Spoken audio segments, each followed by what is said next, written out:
अस्सलाम वालेकुम secondary class. बेटा आज हमने रमूज़ काफ़ का दूसरा हिस्सा करना है।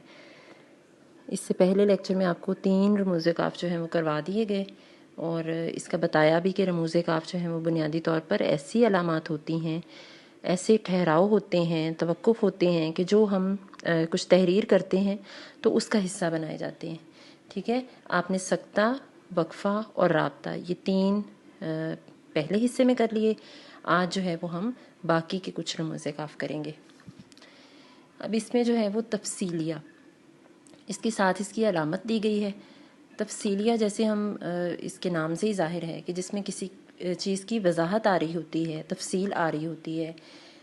और इसमें जो है वो ये अलामत जो है वो ऊपर नीचे 2 नुक्ते और दरमियान में एक छोटी सी लकीर की शक्ल में जो है वो लगाई जाती है तफसीलिया की अलामत। जैसे देखें पाकिस्तान के दर्ज झैल शहर हैं, आगे इसके तफसीलिया की अलामत आ जाएगी। मतलब कि इस जुमले को अगर हम देखें तो बाकी चीज़ों की वजाहत जो है वो नीचे दी गई है, जैसे मुल्तान, लाहौर, पेशावर और चिश्तियाँ। ठीक है, अब एक जुमला लिखा जाता है जब उसकी वजाहत किसी दूसरे जुमले के साथ मरबूत करनी होती है, उसके साथ एक ताल्लुक़ जोड़ना होता है, तो फिर तफसीलिया की अलामत आती है और ये ऊपर नीचे 2 नुक्ते और दरमियान में इसकी एक छोटी सी लाइन होती है। फिर इसकी एक और मिसाल देख लेते हैं। पाकिस्तान के 5 बड़े दरिया मुंदरज झैल हैं, सतलुज, रावी, चनाब, झेलम और सिंध। इसमें भी जहाँ पहला जुमला ख़त्म हुआ उसका रब्त कायम करने के लिए दूसरे जुमले के साथ जो है वो एक तफसीलिया की अलामत लगा दी जाती है कि इसकी वजाहत, इसकी तफसील, इसके बारे में मालूमात जो हैं वो नीचे दी गई हैं। अब है ख़त्मा। ख़त्मा भी जिस तरह तफसीलिया को हम कहते थे कि जैसे नाम से ज़ाहिर है, बिल्कुल उसी तरह ख़त्मा भी जहाँ कोई जुमला ख़त्म होता है वहाँ पर एक छोटी सी लकीर लगाकर, जैसे अंग्रेज़ी ज़ुबान के अंदर जब कोई जुमला ख़त्म होता है तो हम उसके आगे एक फुल स्टॉप लगा देते हैं। उर्दू ज़ुबान में वो फुल स्टॉप एक नुक्ते की शक्ल का नहीं होता बल्कि एक छोटी सी लकीर की शक्ल का होता है। मतलब इसका है कि एक मुकम्मल ठहराव, यहाँ जुमला ख़त्म हुआ और यहाँ पर जो है वो रुकना है। ये जुमला जब ख़त्म होता है तो उसके आखिर में एक अलामत के तौर पर इस्तेमाल किया जाता है, एक लकीर की शक्ल का होता है। और इसको अगर हम देखें तो चाहे कोई हुक्म दिया जाए, चाहे कोई बयानिया अंदाज हो, कोई बात वैसे ही बयान की जाती है, और चाहे कोई मुखफ़फ़ात होते हैं। इस चीज़ को जहन में रखना है कि जैसे फ़र्ज़ करें कोई मुखफ़फ़ है, जैसे हम बोलते हैं BA, FA, ठीक है, उसको अगर हम उर्दू ज़ुबान के अंदर लिखते हैं, मुखफ़फ़ की सूरत में लिखते हैं, तो F और A के दरमियान में जो छोटी सी लकीर होगी वहाँ पर भी ख़त्म आएगा। मतलब यहाँ पे हम ठहराव करते हैं, हम ठहरते हैं, हम रुकते हैं।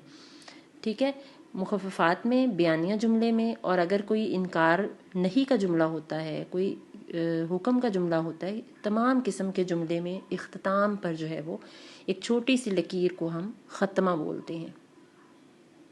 जैसे इसकी ये मिसाल है ना कि दुनिया आखिरत की खेती है, इसके आखिर में ख़त्मा की अलामत लगाई। और ये जो दूसरा जुमला है, नून मीम राशिद अजीम शायर थे। अब इसमें आप ये देखें, नून मीम राशिद जो है वो मुखफ़फ़ सूरत में लिखा गया, तो पहले भी आपको बताया गया कि मुखफ़फ़ात के दरमियान में भी ख़त्मा लगाया जाता है क्योंकि वहाँ पर भी ठहराव होता है। तो इसमें नून और मीम इसके बाद जो है वो ख़त्मा की अलामत है, और फिर जहाँ जुमला इख्तिताम पजीर होता है वहाँ पर भी ख़त्मा की अलामत है। फिर इसी तरह ये नहीं का जुमला आ गया कि उसने अपना काम ख़त्म नहीं किया, इसके भी आखिर में ख़त्मा की अलामत लग जाएगी। ठीक है, तफसीलिया, ख़त्मा। तफसीलिया जिसमें वजाहत है, ख़त्मा जहाँ पर जुमले का इख्तिताम होता है। अब आ जाता है सवालिया। ये भी बिल्कुल इसी तरह के सवाल करते हैं, कुछ पूछते हैं, कोई इस्तफसार करते हैं, तो वहाँ पर जो है वो सवालिया की अलामत आती है, जिसको अंग्रेज़ी ज़ुबान के अंदर हम क्वेश्चन मार्क बोलते हैं और उर्दू ज़ुबान के अंदर उसको जो है वो सवालिया बोलते हैं कि कोई भी बात अगर दरियाफ़्त करनी हो, कुछ पूछना हो, तो उसके लिए जो है वो अंदाज़ सवालिया होता है। जैसे अगर पूछा जाए आप कहाँ से आए हो, आप किस क्लास में पढ़ते हो, आप कौन से कॉलेज में पढ़ते हो, यहाँ पर हम कुछ मालूमात हासिल कर रहे हैं, हम पूछ रहे हैं, तो यहाँ पर इसके आखिर में जो है वो सवालिया का निशान आ जाएगा। फिर आ जाता है फजाइया। अब इसकी अलामत क्या है, एक छोटी सी लकीर और उसके नीचे एक नुक्ता है। ये अलामत जो है वो ऐसे लफ्ज़ जुमले के बाद लगाई जाती है جس میں اگر ہم دیکھیں تو کسی جذبے کا اظہار ہوتا ہے. وہ جذبات انسان کے مختلف قسم کے ہوتے ہیں، کیونکہ جب ہم نے رموز کاف کی تعریف پڑھی تھی تو اس میں بھی ہم نے اس بات کا جو ہے وہ ذکر کیا تھا کہ رموز کاف دراصل ایک لب و لہجہ دے دیتے ہیں ہماری تحریر کو. جیسے ہم گفتگو کرتے ہیں، ہم بولتے ہیں، ہماری گفتگو کا انداز جو ہے اس کے اتار چڑھاؤ بالکل اور طرح ہوتے ہیں، ایسے ہی جب کوئی تحریر ہے اس کو سادہ اور سپاٹ صورت میں وہ اتنی پر اثر نہیں ہوتی. تو اگر رموز کاف کا ہم استعمال کرتے ہیں تو ایسی علامات لگا کر ہم اپنی تحریر کو ایک لب و لہجہ دے دیتے ہیں. ہماری جو تحریر ہے اس کے اندر جو ہے ایک معنویت اور ایک اثر پیدا ہو جاتا ہے. تو اسی طرح فجائیہ جو ہے وہ ہمارے جذبات کے اظہار کے لیے ہوتا ہے. غصہ ہو، حیرت ہو، خوشی ہو، نفرت ہو، حقارت ہو، کسی بھی قسم کے جو جذبات ہوتے ہیں، خوف کے جذبات بھی ہو سکتے ہیں. تو یہ تمام قسم کے جو جذبات ہیں اس کے لیے ہم اس میں فجائیہ کا استعمال کرتے ہیں. جیسے اب اس کی مثالیں ہیں، ارے سانپ، اس کے آگے جو ہے وہ فجائیہ کی علامت ہوگی. پھر اگر ہم کہیں سبحان اللہ، کیا کتنا حسین منظر ہے، یا سبحان اللہ رب تیری کیا قدرت ہے، اس میں بھی اگر ہم دیکھیں تو سبحان اللہ کے بعد جو ہے وہ فجائیہ کی علامت آ جائے گی جس میں ہم حیرت کا اظہار کر رہے ہیں.